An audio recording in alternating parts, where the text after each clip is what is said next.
masuk ke dalam kelompok khalayak rentan? Dari jawaban saya yaitu anak dan remaja termasuk kelompok khalayak rentan karena beberapa alasan. Yang pertama yaitu ada perkembangan fisik dan mental. Anak dan remaja sedang dalam tahap pertumbuhan dan perkembangan yang pesat, baik fisik maupun mental. Hal ini membuat mereka lebih rentan terhadap pengaruh lingkungan sekitar, baik positif maupun negatif. Yang kedua yaitu ada kurangnya pengalaman. Mereka belum memiliki pengalaman hidup yang cukup untuk menghadapi berbagai situasi dan masalah yang kompleks. Akibatnya mereka lebih mudah terpengaruh oleh informasi yang hoaks atau godaan yang tidak sehat. Yang ketiga yaitu ada ketergantungan. Anak dan remaja biasanya masih bergantung pada orang dewasa, baik orang tua, guru, maupun tokoh panutan lainnya. Ketergantungan ini membuat mereka lebih mudah dimanfaatkan atau dieksploitasi oleh pihak-pihak yang tidak bertanggung jawab. Lanjut yang keempat, yaitu ada curiosity atau rasa ingin tahu yang tinggi pada anak dan remaja membuat cenderung mencoba hal-hal baru termasuk hal-hal yang beresiko. Yang kedua yaitu ada jelaskan perbandingan antara media konvensional dan media digital. Media konvensional yaitu media yang sudah ada sebelum era digital, menggunakan alat dan teknologi yang lebih sederhana. Contohnya yaitu ada televisi, radio, surat kabar, majalah, dan papan reklame.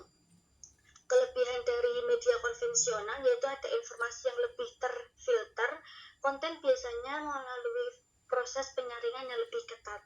Kekurangannya yaitu informasi yang terbatas. Selanjutnya yaitu ada media digital. Media yang memanfaatkan teknologi digital dan internet untuk menyebarkan informasi. Contohnya yaitu ada situs web, media sosial, terus ada aplikasi mobile dan video streaming. Dari kelebihan media digital yaitu aksesibilitas yang tinggi. Dapat diakses kapan saja dan di mana saja melalui perangkat digital. Kekurangan dari media digital yaitu informasi yang tidak terverifikasi, yaitu kemungkinan adanya informasi yang tidak akurat atau hoax. Soal yang ketiga yaitu ada jelaskan perbedaan antara pendekatan protektionis model dan cultural studies model. Jawaban saya yaitu pendekatan protektionis model ini itu berfokus pada perlindungan terhadap sesuatu yang dianggap bernilai seperti budaya asli, industri dalam negeri, dan atau sumber daya alam. Tujuannya yaitu melindungi objek yang dianggap bernilai dari pengaruh eksternal yang dianggap mengancam atau merusak. Contoh dari pendekatan proteksionis model yaitu ada tarif impor, kuota impor, dan sensor terhadap konten media asing. Yang selanjutnya yaitu ada pendekatan cultural studies model.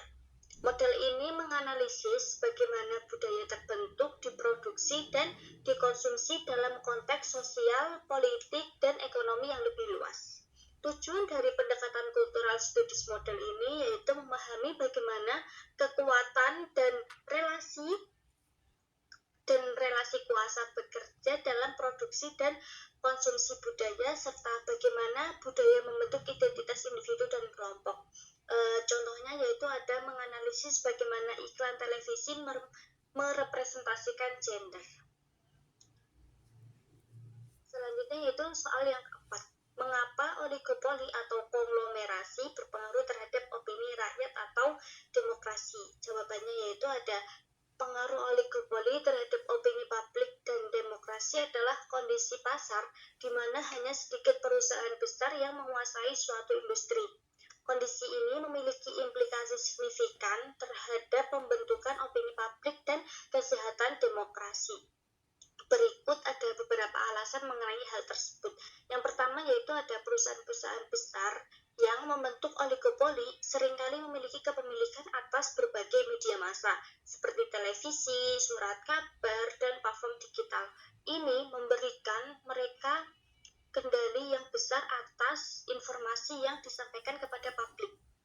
Yang kedua yaitu ada media yang dimiliki oleh konglomerat mungkin enggan mengkritik perusahaan induk atau perusahaan lain yang memiliki hubungan bisnis dengan mereka sehingga informasi yang disampaikan menjadi bias.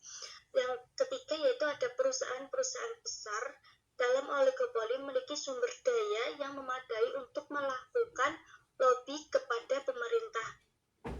Mereka juga mempengaruhi pembuatan kebijakan yang menguntungkan bisnis, bahkan kebijakan tersebut merugikan kepentingan publik. Selanjutnya yaitu nomor 5, jelaskan apa yang dimaksud dengan komodifikasi dan jelaskan pula jenis-jenisnya. Baik, jawaban saya yaitu komodifikasi adalah proses mengubah sesuatu menjadi barang yang dapat dibeli dan dijual. Jenis-jenis komodifikasi yang pertama yaitu ada komodifikasi konten. Proses mengubah ide, informasi atau karya kreatif menjadi produk yang dapat dijual, yaitu seperti buku, film, musik, atau artikel online. Contohnya yaitu menulis sebuah novel dan kemudian menjualnya sebagai buku elektronik. Yang kedua yaitu ada komodifikasi audiens. Proses mengubah audiens atau konsumen menjadi produk yang dapat dijual kepada pengiklan. Contohnya yaitu data pribadi pengguna media sosial yang dikumpulkan dan dijual kepada perusahaan periklanan atau menafsirkan iklan yang lebih spesifik.